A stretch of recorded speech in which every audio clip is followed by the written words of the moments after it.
Hi guys, it's Marzi. I've got a bit of a library book haul for you today. It's beginning of September. I didn't do that well in my August, reading my August TBR. You can see that in my wrap up that will be posted just before this one. I have a ton of library books that I've borrowed over the past month, and I'm not going to do a TBR for September, but I will try and get to as many of these books as I can, because I don't know what my schedule is going to be like in September, so I don't know. But these books I am interested to read. Okay, so what I am currently reading is Convenience Store Woman by Sayaka Murata. I am loving this. I'm lucky enough to have gone to Japan and been to some of the convenience stores there. They are pretty epic. The food that they have available is delicious. I really like the cans of coffee you can get and the rice balls, amongst a ton of other food. But this is about a woman who named Kiko, and she starts working at the convenience store when she's 18, I believe, and then it goes to when she's 36 years old. She's still working there, and it talks a lot about societal expectations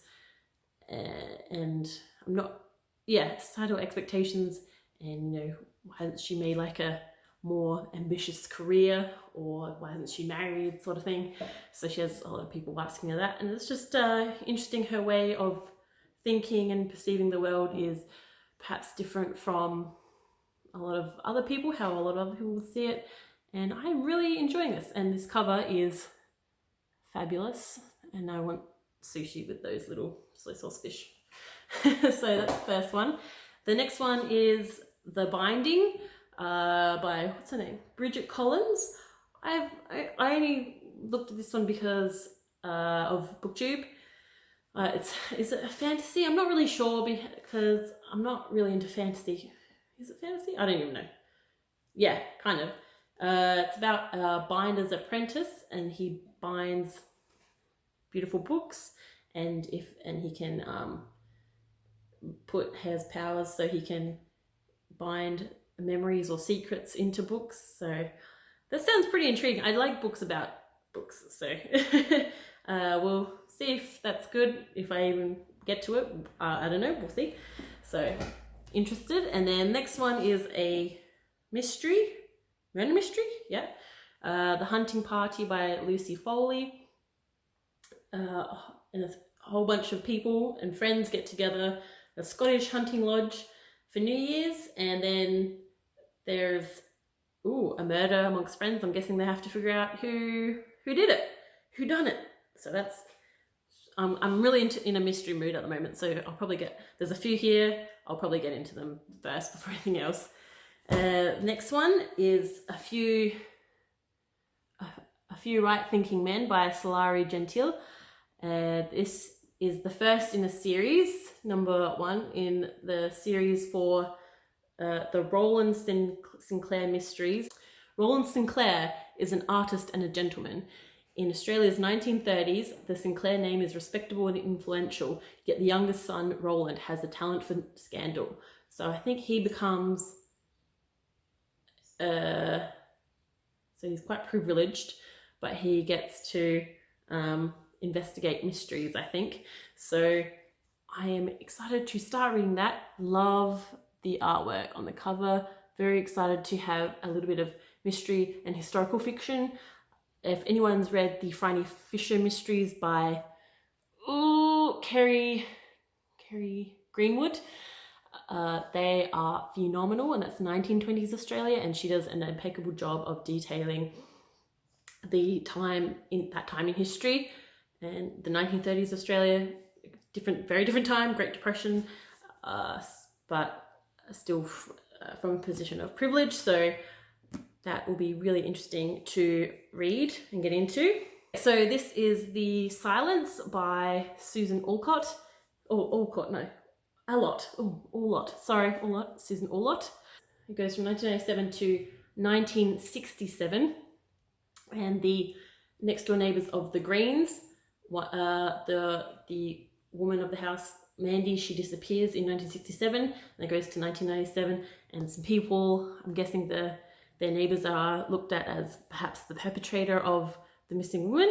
It sounds really cool, and I'm super into all Aussie fiction at the moment, or always. Yeah, okay, so then what's the next one? The Farm by Joanne Ramos. And this came out a little while ago, but I was intrigued. Oh, it only came out last year, 2019. Ambitious businesswoman Mei Yu runs Golden Oaks, a luxury retreat transforming the fertility industry. There, women get the very best of everything: organic meals, fitness trainers, daily massages, and big money, provided they dedicate themselves to producing the perfect baby for someone else. So, ooh, sounds very interesting. Can't wait to read that. Oh, this is cool. So next book that I have is a YA. It's called Full Disclosure by Cameron Garrett. What got me into this one? Oh, okay. Yes, so Simone is a girl in high school and she's got friends. She's got a crush. Or she gets to make out with Miles, the most attractive boy in school. Hey, hey. But she's also HIV positive, and that complicates things. So that's interesting. I haven't read a lot of books or even a lot of YA with that, so I'm really interested, especially in 2020, because I think this is very new.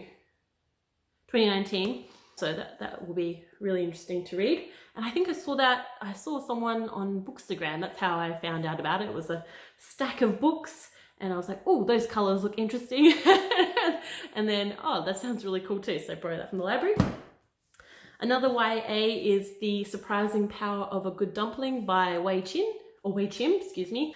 Anyway, look at this epic cover. It's a freaking made out of noodles, and then look, soy sauce and dumpling. It's so freaking cute. I love it. But this is about Anna, and she helps out with her dad's restaurant, but her mom is in bed. I believe that she suffers from mental illness, and it kind of looks at how that affects the household and work and school and everything, and the family dynamic. And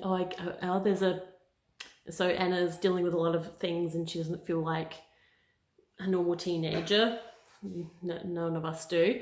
And then there's a new delivery boy at the restaurant, and I believe he catches her eye. So hopefully that's not too heavy. It might be, but excited to read that one as well.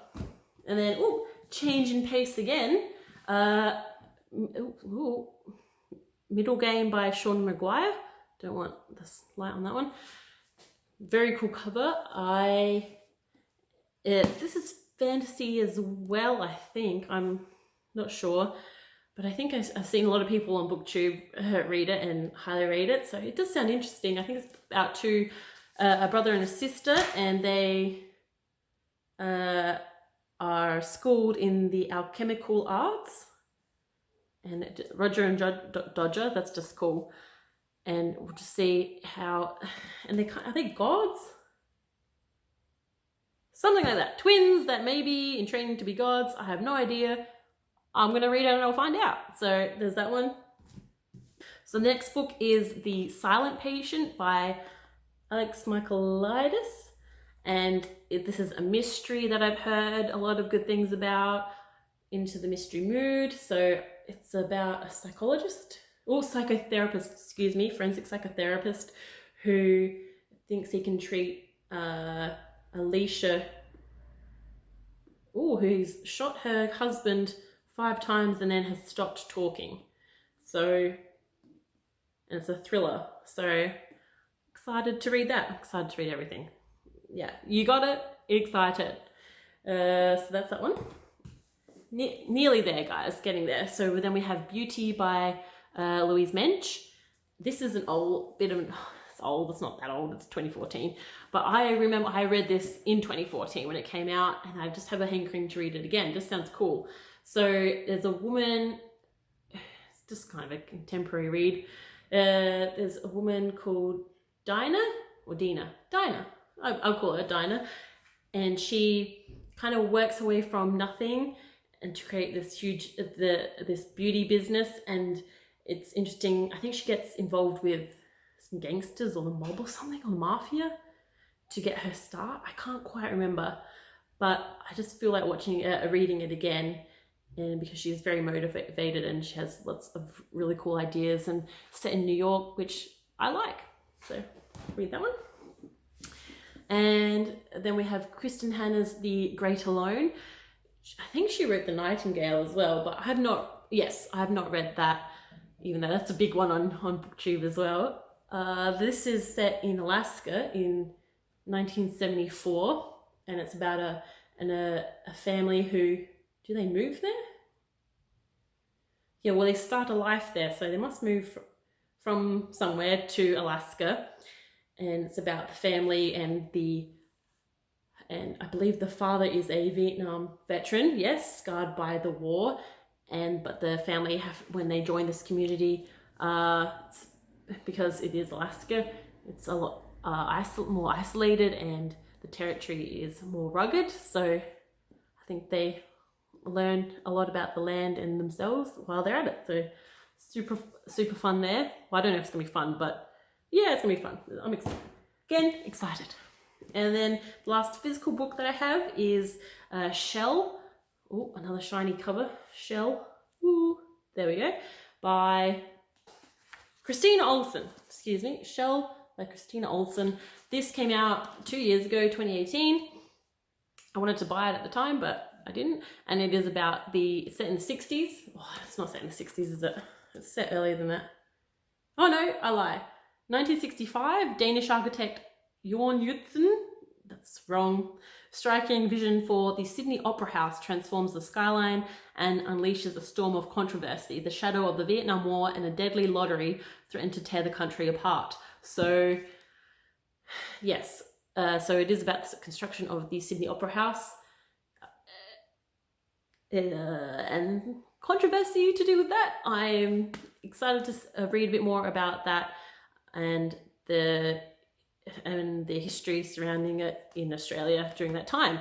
And then the last one I have at the moment is on the Lib app is The Dry by Jane Harper, and that is a murder mystery thriller set in the Australian outback, I believe on a station where they farm, where they have cattle or sheep or something. And the mystery affects a small town. So that's the library haul there. New books coming in all the time. We'll see how many I can get to in September. Thanks for watching. I'll see you later. Bye-bye.